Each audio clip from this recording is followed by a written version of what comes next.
안녕하세요. 행복씨앗입니다.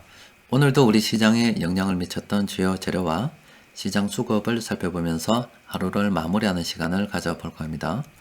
오늘은 저 멀리 장기적 관점에서 시장 전망을 해드릴까 생각하고 있습니다. 또 그리고 단기적 관점에서 우리가 꼭 봐야 될 포인트 이런 것들도 몇 가지 짚어드릴 예정이고, 또 현재 저는 아직은 관망을 말씀드리고 있어요.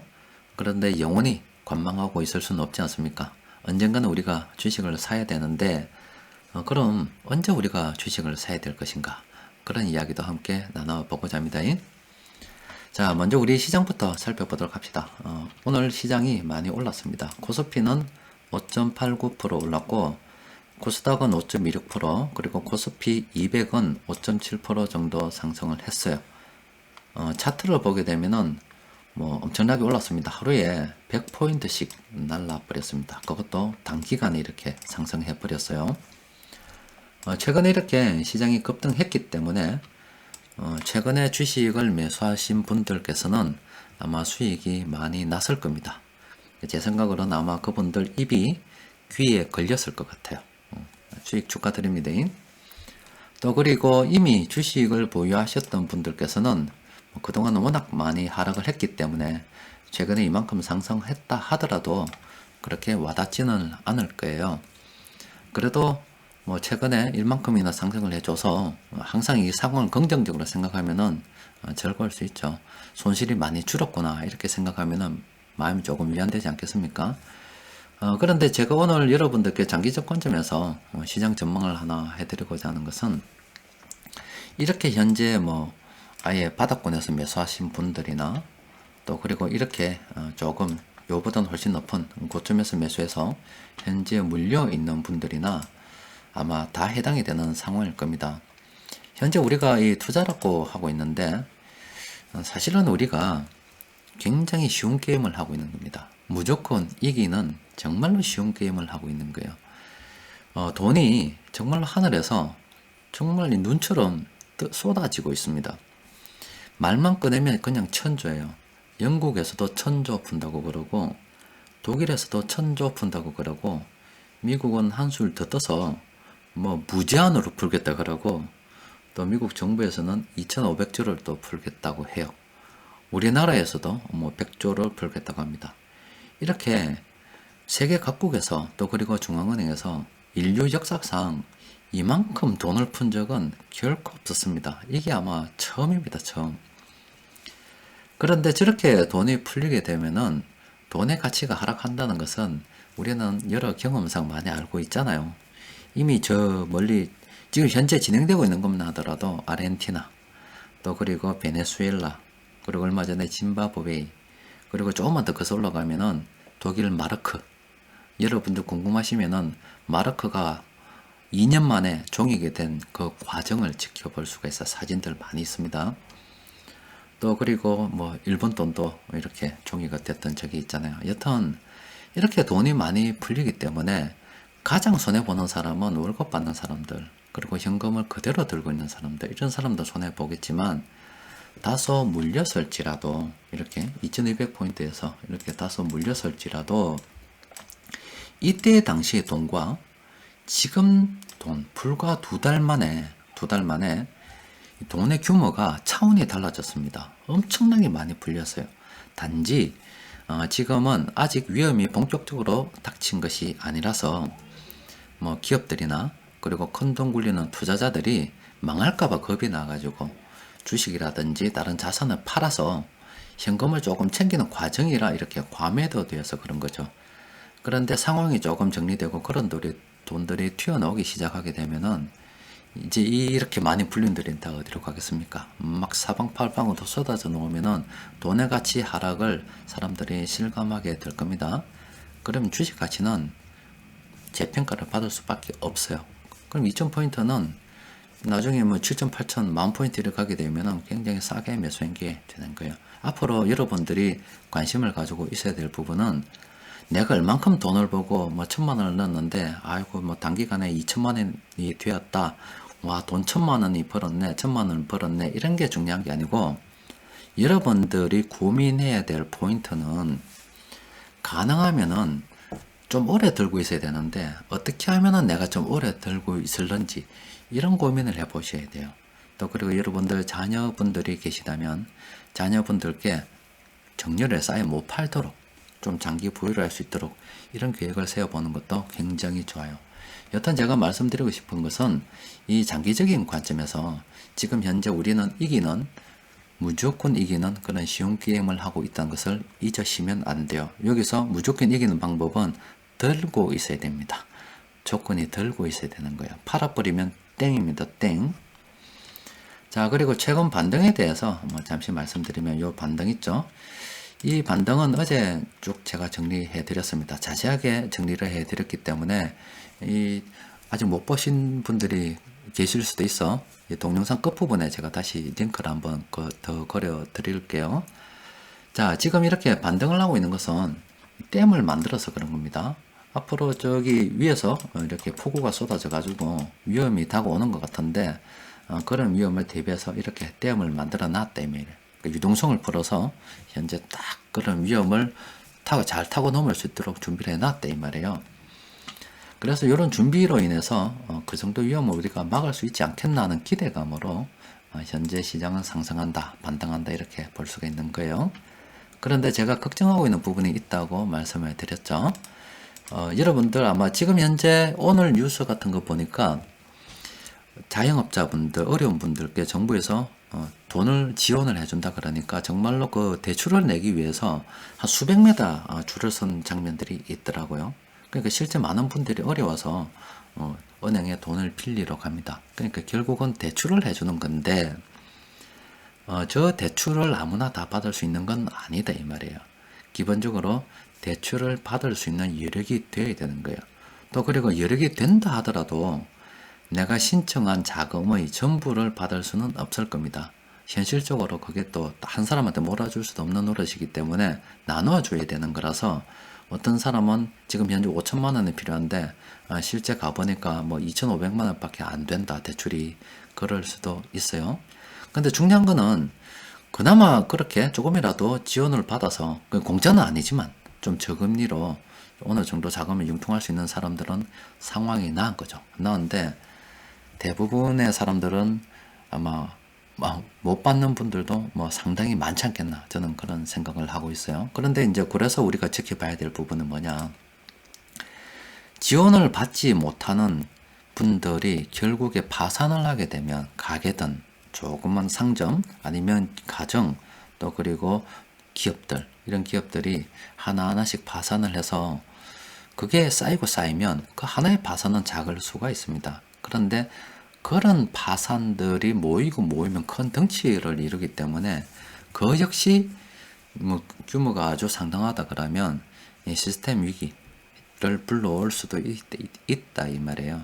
그런 파산들이 일어나지 않을까 이 부분에 대해서는 우리가 관심을 가져야 됩니다. 그래서 여러분들 지표 같은 거 보면은 연체율 잘 봐야 됩니다. 연체율 또 그리고 법원에서 나오는 자료들 중에서 경매 이런 것들도 경매 건수가 지금 많아졌냐 작아졌냐 뭐 이런 것들도 관심을 가지고 살펴봐야 돼요. 또 그리고 요 자금 파산이 우리나라에만 있는 게 아니고 지구 전체적인 상황입니다. 지금 미국에서도 영국에서도 뭐 다른 나라들도 나오지 마라 그래요. 사람들은 집 밖에 나오지 마라 그러고 장사하는 사람들한테는 장사하지 마라 그럽니다. 문 닫으라 그래요. 어떻게 살겠냐고 그런 사람들이. 그런 문 닫는 가게한테 전부 다 돈을 줘야 되는데 그냥 주는 게 아니다 이 말이에요.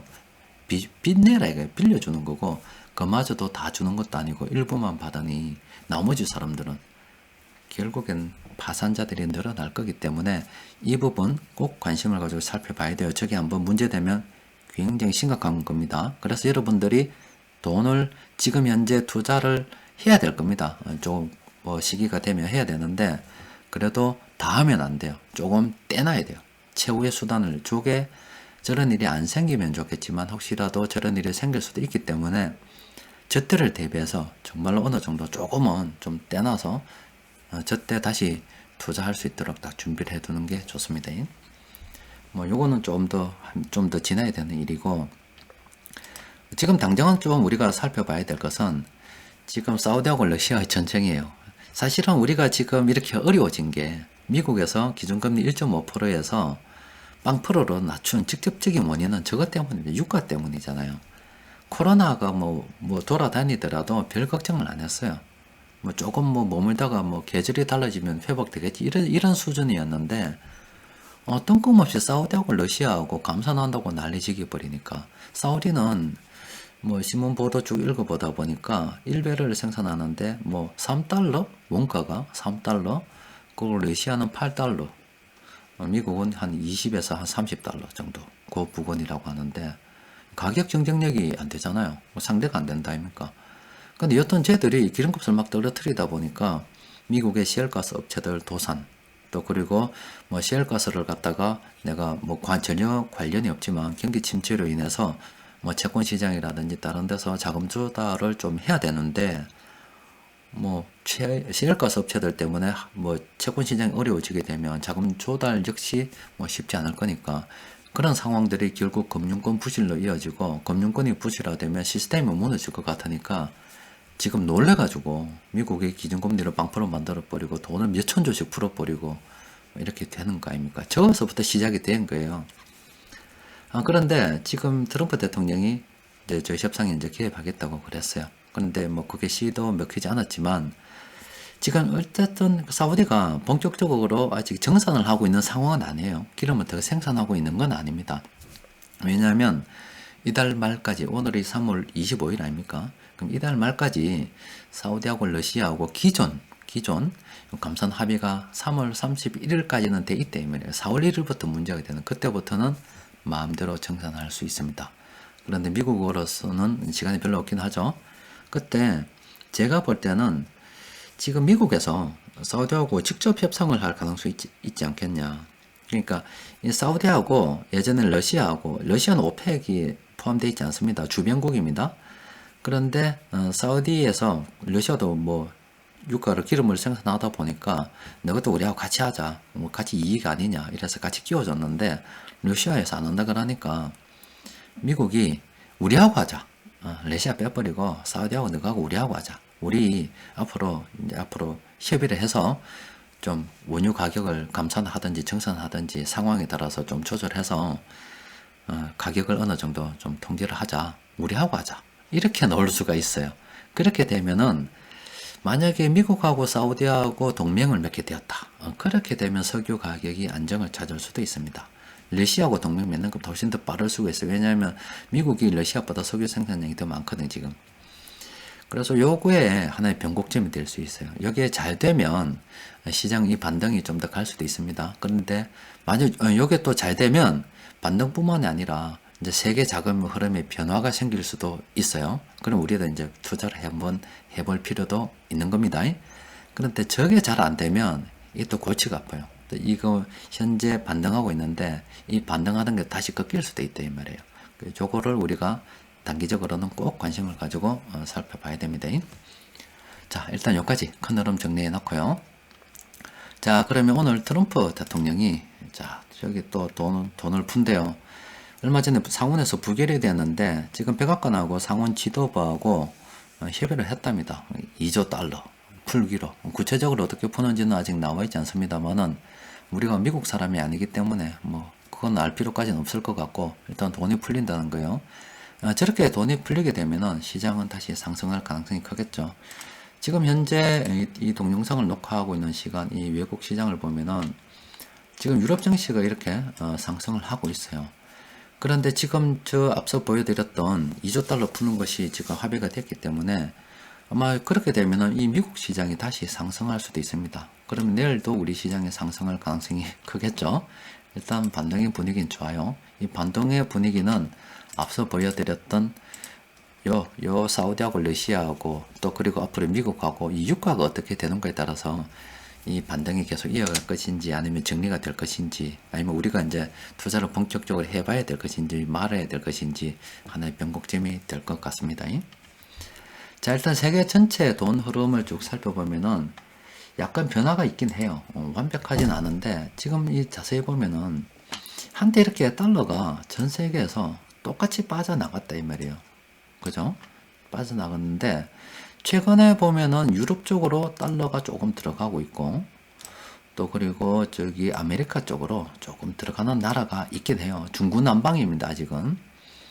또 그리고 아시아 쪽도 보면은 달러가 들어가는 국가도 있고 나오는 국가도 있고 그래. 이게 의미하는 바는 무엇이냐고 하면은 시장 바닥을 자꾸 우리 개인 투자자들은 지레 짐작을 하려고 해요. 그런데 시장 바닥은 항상 수급 분석을 통해서 제가 말씀드렸지만 시장에서 컨동 굴리는 세력들이 만드는 겁니다. 최근에 시장 하락으로 인해서 미국의 공매도 투자자들이 480조를 벌었다는 보도를 봤습니다. 그럼 시장 하락을 누가 유도했느냐?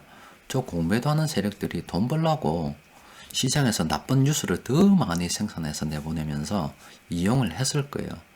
걔들이 이제 공매도로서 돈을 많이 벌어먹었겠죠. 그런데 그럼 시장 하락도 저런 공매도 세력들이 개입이 된단 말이에요. 그럼 시장 상승은 또 큰돈 굴리는 세력들이 또 개입이 됩니다. 그렇게 되면은 이 달러 흐름의 변화가 반드시 생기게 돼 있어요.